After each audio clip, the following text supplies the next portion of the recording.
ನಾವು ಮಲಗುವ ಭಂಗಿ ನಮ್ಮ ಆರೋಗ್ಯದ ಮೇಲೆ ಅದೆಷ್ಟು ಪರಿಣಾಮ ಬೀರಬಹುದು ಅಂತ ಎಂದಾದ್ರೂ ಯೋಚಿಸಿದೀರಾ? ಕೇಳೋಕೆ ಆಶ್ಚರ್ಯ ಆಗ್ಬಹುದು, ಆದರೆ ನಾವು ಮಲಗುವ ರೀತಿಗೂ ನಮ್ಮ ಹೃದಯದ ಆರೋಗ್ಯಕ್ಕೂ ಒಂದು ದೊಡ್ಡ ಸಂಬಂಧವಿದೆ. ಈ ವಿಶ್ಲೇಷಣೆಯಲ್ಲಿ ಅದರ ಬಗ್ಗೆನೇ ತಿಳಿದುಕೊಳ್ಳೋಣ. ಹೃದ್ರೋಗ ತಜ್ಞರು ಏನ್ ಹೇಳ್ತಾರಂದ್ರೆ, ನಮ್ಮ ಕೆಲವು ಸಾಮಾನ್ಯ ಮಲಗುವ ಅಭ್ಯಾಸಗಳು ನಮ್ಗೆ ಗೊತ್ತಿಲ್ಲದೆ ನಮ್ಮ ರಕ್ತ ಸಂಚಾರಕ್ಕೆ ಅಡ್ಡಿ ಮಾಡಿ ಹೃದಯ ಮತ್ತೆ ಮೆದುಳಿನ ಮೇಲೆ ಒತ್ತಡ ಹಾಕಬಹುದು. ಹಾಗಿದ್ರೆ ಆ ಅಪಾಯಕಾರಿ ಅಭ್ಯಾಸಗಳು ಯಾವುದು ಅಂತ ನೋಡೋಣ ಬನ್ನಿ. ಇದೊಂದು ಶಾಕಿಂಗ್ ವಿಷಯ ಕೇಳಿ. ಆಗುವ ಎಲ್ಲಾ ಸ್ಟ್ರೋಕ್ಗಳಲ್ಲಿ ಸುಮಾರು 30% ಅದು ಮಧ್ಯರಾತ್ರಿಯಿಂದ ಬೆಳಿಗ್ಗೆ 6 ಗಂಟೆ ಒಳಗೆ ಆಗತ್ತೆ. ಅಂದರೆ ನಾವು ತುಂಬಾನೇ ಗಾಢ ನಿದ್ರೆಯಲ್ಲಿದ್ದಾಗ. ನಿಜಕ್ಕೂ ಇದು ಯೋಚನೆ ಮಾಡ್ಬೇಕಾದ ವಿಷಯ ಅಲ್ವಾ? ಸರಿ, ಹಾಗಾದ್ರೆ ರಾತ್ರಿ ನಾವು ನಮಗೆ ಗೊತ್ತಿಲ್ಲದೆ ಯಾವ್ಯಾವ ರಿಸ್ಕ್ ತೆಗೆದುಕೊಳ್ತೇವೆ? ಕಡಿಮೆ ಅಪಾಯದಿಂದ ಹಿಡಿದು ಹೆಚ್ಚು ಅಪಾಯವಿರೋ ತನಕ ಟಾಪ್ 5 ಅಭ್ಯಾಸಗಳನ್ನ ನೋಡೋಣ. ಬನ್ನಿ, ನಂಬರ್ 5ರಿಂದ ಶುರು ಮಾಡೋಣ. 5ನೇ ಸ್ಥಾನದಲ್ಲಿರುವುದು ಬೆನ್ನಿನ ಮೇಲೆ ಸಂಪೂರ್ಣವಾಗಿ ಫ್ಲಾಟ್ ಆಗಿ ಮಲಗುವುದು. ಇದು ತುಂಬಾನೇ ನ್ಯಾಚುರಲ್ ಅಂತ ಅನಿಸ್ತೆ ಅಲ್ವಾ? ಆದ್ರೆ ನಮಗೆ ವಯಸ್ಸಾದಂತೆ ಇದರಿಂದ ಕೆಲವು ಸೀರಿಯಸ್ ಸಮಸ್ಯೆಗಳು ಶುರುವಾಗಬಹುದು. ಇದು ಯಾಕೆ ಅಪಾಯಕಾರಿ ಅಂದ್ರೆ, ಗ್ರಾವಿಟಿಗೆ ವಿರುದ್ಧವಾಗಿ ರಕ್ತವೆಲ್ಲ ತಲೆ ಕಡೆಗೆ ಸೇರ್ಕೊಳ್ಳುತ್ತೆ. ಸರಿಯಾಗಿ ಡ್ರೈನ್ ಆಗದೆ ಇದ್ದಾಗ ಅದು ನಮ್ಮ ತಲೆಬುರುಡೆಯೊಳಗಿನ ಒತ್ತಡವನ್ನು ಜಾಸ್ತಿ ಮಾಡುತ್ತೆ. ಇದನ್ನೇ ಇಂಟ್ರಾಕ್ರೇನಿಯಲ್ ಪ್ರೆಷರ್ ಅನ್ನೋದು. ಇದರ ಪರಿಣಾಮ ಏನು?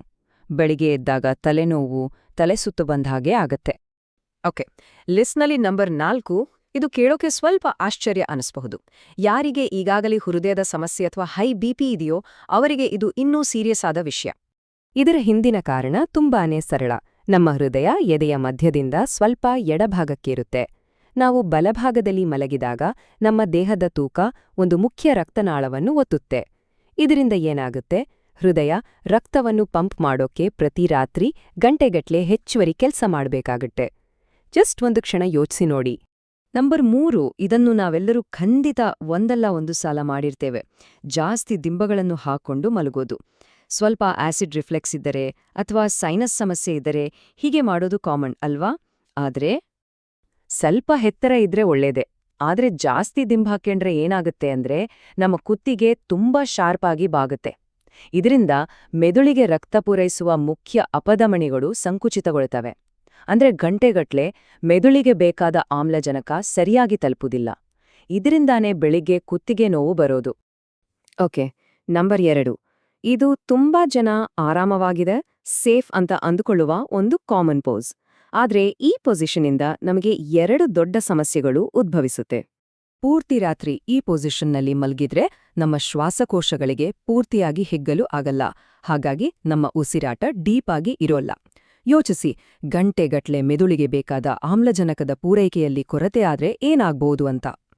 ಹಾಗೆ ಈಗ ಲಿಸ್ಟ್ನಲ್ಲಿ ನಂಬರ್ 1 ಅತಿ ಅಪಾಯಕಾರಿ ಕಾಂಬಿನೇಷನ್. ಅದು ಯಾವುದು ಅಂದ್ರೆ ಹೊಟ್ಟೆ ತುಂಬಾ ಊಟ ಮಾಡಿ ಅಥವಾ ಮದ್ಯಪಾನ ಮಾಡಿ ಕೂಡ್ಲೇ ಮಲ್ಗೋಕೆ ಹೋಗೋದು. ಇದು ಯಾಕೆ ನಂಬರ್ 1 ರಿಸ್ಕ್ ಅಂದ್ರೆ, ಊಟ ಮಾಡಿದ ಕೂಡಲೇ ರಕ್ತವೆಲ್ಲ ನಮ್ಮ ಮೆದುಳನ್ನು ಬಿಟ್ಟು ಜೀರ್ಣಾಂಗ ವ್ಯವಸ್ಥೆಯ ಕಡೆ ಹೋಗುತ್ತೆ. ಹಾಗೆ ಆಲ್ಕೋಹಾಲ್ ಕುಡಿದ್ರೆ ರಕ್ತನಾಳಗಳು ಹಿಗ್ಗಿ ಬಿಪಿ ಇದ್ದಕ್ಕಿದ್ದಂತೆ ಕುಸಿಯುತ್ತೆ. ದೇಹ ಇದನ್ನು ಬ್ಯಾಲೆನ್ಸ್ ಮಾಡೋಕೆ ಬಿಪಿಯನ್ನು ಜಾಸ್ತಿ ಮಾಡುತ್ತೆ. ಈ ಏರಿಳಿತಗಳಿಂದ ದುರ್ಬಲಗೊಂಡ ರಕ್ತನಾಳಗಳು ಒಡೆದು ಹೋಗುವ ಸಾಧ್ಯತೆ ಹೆಚ್ಚಿರುತ್ತೆ. ನಾವು ನಿದ್ರೇಲಿದ್ದಾಗ ಇದೆಲ್ಲ ಆಗುತ್ತೆ. ಸರಿ, ಇಷ್ಟೆಲ್ಲ ರಿಸ್ಕ್ಗಳನ್ನ ಕೇಳಿದ ಮೇಲೆ ಭಯ ಆಗಿದ್ರೆ ರಿಲ್ಯಾಕ್ಸ್.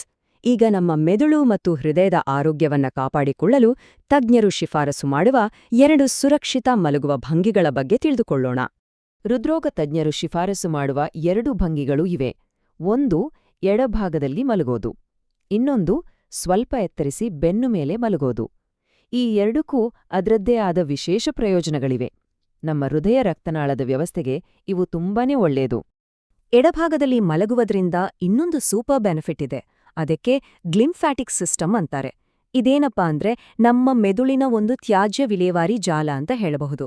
ರಾತ್ರಿ ಮಲಗಿದಾಗ ನಮ್ಮ ಮೆದುಳಿನೊಳಗಿನ ವಿಷಕಾರಿ ಅಂಶಗಳನ್ನು ಇದು ಕ್ಲೀನ್ ಮಾಡುತ್ತೆ. ಎಡಭಾಗದಲ್ಲಿ ಮಲಗಿದಾಗ ಈ ಕ್ಲೀನಿಂಗ್ ಪ್ರಕ್ರಿಯೆ ತುಂಬಾನೇ ಪರಿಣಾಮಕಾರಿಯಾಗಿ ನಡೆಯುತ್ತೆ. ಬೆನ್ನ ಮೇಲೆ ಮಲಗುವ ಅಭ್ಯಾಸ ಇದ್ರೆ ಈ ಹಂತಗಳನ್ನು ಅನುಸರಿಸಿ ಒಂದು ತರದ ಶೂನ್ಯ ಗುರುತ್ವಾಕರ್ಷಣೆಯ ಭಂಗಿಯನ್ನು ರಚಿಸಬಹುದು. ಇದರಿಂದ ನಮ್ಮ ಸಂಪೂರ್ಣ ದೇಹದ ಮೇಲಿರುವ ಒತ್ತಡ ಕಡಿಮೆಯಾಗುತ್ತೆ. ನಾವು ಹೇಗೆ ಮಲಗುತ್ತೇವೆ ಅನ್ನೋದು ಒಂದು ಕಡೆ, ಆದರೆ ನಾವು ಯಾವ ಪರಿಸ್ಥಿತಿಯಲ್ಲಿ ಮಲಗುತ್ತೇವೆ ಅನ್ನೋದು ಕೂಡ ಅಷ್ಟೇ ಮುಖ್ಯ. ಹಾಗಾದ್ರೆ ಒಂದು ಒಳ್ಳೆ ನಿದ್ರೆಗೋಸ್ಕರ ಒಂದು ಪರ್ಫೆಕ್ಟ್ ವಾತಾವರಣವನ್ನು ಹೇಗೆ ಸೃಷ್ಟಿಸುವುದು?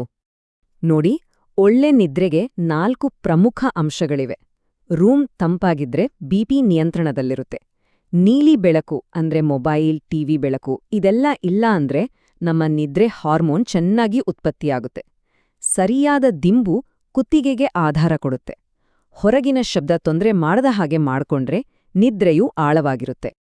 ಈ ಎಲ್ಲಾ ಮಾಹಿತಿಯ ಮುಖ್ಯ ಸಂದೇಶ ಇದೇನೆ: ನಮ್ಮ ನಿಯಂತ್ರಣದಲ್ಲಿರುವ ಚಿಕ್ಕಪುಟ್ಟ ಬದಲಾವಣೆಗಳಿಂದ ನಮ್ಮ ಆರೋಗ್ಯದಲ್ಲಿ ದೊಡ್ಡ ಸುಧಾರಣೆ ತರಬಹುದು. ಹೌದು, ಈ ಬದಲಾವಣೆಯನ್ನು ಇವತ್ತು ರಾತ್ರಿಯಿಂದಲೇ ಯಾಕೆ ಶುರು ಮಾಡಬಾರ್ದು? ಇದನ್ನ ಅರ್ಥ ಮಾಡಿಕೊಂಡು ಅನುಸರಿಸೋದು ಅಂದ್ರೆ ಕೇವಲ ಸ್ಟ್ರೋಕ್ ಅಪಾಯವನ್ನು ಕಡಿಮೆ ಮಾಡೋದಷ್ಟೇ ಅಲ್ಲ, ಇದು ನಮ್ಮ ಮುಂದೆ ಬರುವ 20-30 ವರ್ಷಗಳ ಮೆದುಳಿನ ಆರೋಗ್ಯ, ಮಾನಸಿಕ ಸ್ಪಷ್ಟತೆ ಮತ್ತು ಹೃದಯದ ಆರೋಗ್ಯದ ಮೇಲಿನ ಒಂದು ಹೂಡಿಕೆ. ಸ್ವಲ್ಪ ಹೆಚ್ಚಿನ ಕಾಳಜಿ ವಹಿಸಬೇಕು ಅಂದರೆ ಈ ಸಾಧನಗಳು ಸಹಾಯ ಮಾಡುತ್ತವೆ. ಇವೆಲ್ಲ ನಮ್ಮ ನಿದ್ರೆಯ ಬಗ್ಗೆ ಅಮೂಲ್ಯವಾದ ಡೇಟಾವನ್ನು ಕೊಡುತ್ತವೆ. ಆ ಡೇಟಾ ತೆಗೆದುಕೊಂಡು ನಾವು ವೈದ್ಯರ ಜೊತೆ ಚರ್ಚಿಸಿ ನಮ್ಮ ಆರೋಗ್ಯವನ್ನು ಇನ್ನೂ ಉತ್ತಮಪಡಿಸಿಕೊಳ್ಳಬಹುದು. ಈ ಎಲ್ಲಾ ಮಾಹಿತಿಯ ಉದ್ದೇಶ ಒಂದೇ: ದೀರ್ಘಕಾಲೀನ ಪ್ರಯೋಜನಕ್ಕಾಗಿ ಇವತ್ತಿನಿಂದಲೇ ಒಂದು ಚಿಕ್ಕ ಬದಲಾವಣೆ ಮಾಡಲು ಪ್ರೋತ್ಸಾಹಿಸುವುದು. ಹಾಗಾದ್ರೆ ಒಳ್ಳೆ ನಿದ್ರೆಗಾಗಿ ಇವತ್ತು ರಾತ್ರಿ ಯಾವ ಒಂದು ಅಭ್ಯಾಸವನ್ನು ಬದಲಾಯಿಸಿಕೊಳ್ಳುತ್ತೀಯಾ? ಈ ಮಾಹಿತಿ ನಿಂಗೆ ಇಷ್ಟ ಆಗಿದ್ರೆ ಹಾಗೆ ಉಪಯೋಗಕಾರಿ ಅನಿಸಿದ್ರೆ ದಯವಿಟ್ಟು ಒಂದು ಲೈಕ್ ಮಾಡಿ. ನಿಮ್ಮ ಸ್ನೇಹಿತರು ಮತ್ತು ಕುಟುಂಬದವರ ಆರೋಗ್ಯದ ಬಗ್ಗೆ ಕಾಳಜಿ ಇದ್ರೆ ಅವರ ಜೊತೆ ಹಂಚಿಕೊಳ್ಳಿ. ಮತ್ತು ಇಂತಹ ಹೆಚ್ಚಿನ ಆರೋಗ್ಯ ಸಂಬಂಧಿತ ಮಾಹಿತಿಗಾಗಿ ಸಬ್ಸ್ಕ್ರೈಬ್ ಮಾಡೋದು ಮರಿಬೇಡಿ.